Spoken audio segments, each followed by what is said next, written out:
Susan Kihika na msalimie. Haya. Kuresoi hamjambo. Chamgei.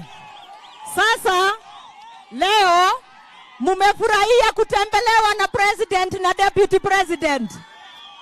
Lakini wacha tuambiane hapa sasa. Si mnaona maneno huwa tunafikishia president. Ile maneno yote tumeongea kwa ground. Si mmesikia ametaja yote? Ako na aerial ama hana aerial? Your Excellency, yani wewe ni muungwana kabisa.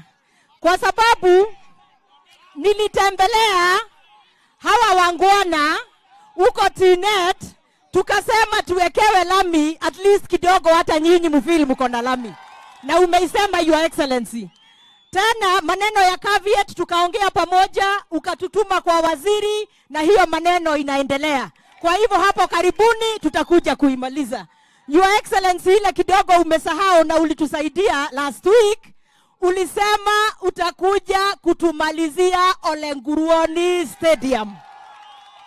Hapa Kuresoi, Your Excellency, hiyo stadium itakuwa itukusaidia sana. Si ndio hiyo? Haya, na pia Your Excellency, tulipokaa chini tuliambiana maneno, umesuluhisha maneno ya Itare Dam, umeongeza 1.2 billion ili maji ikuja upande wa Kuresoi North and South. Pia maneno ya stima ulitutuma kwa waziri Chirchir na ukasema stima inafika. Haya, maneno ya barabara ndio hiyo umesema.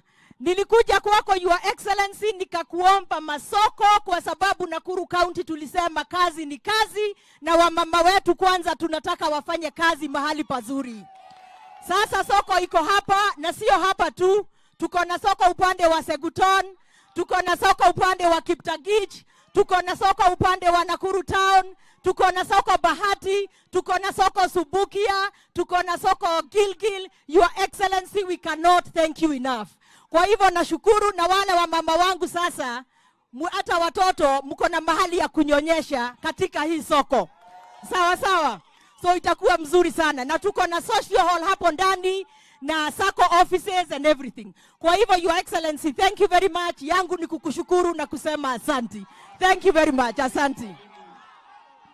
Mheshimiwa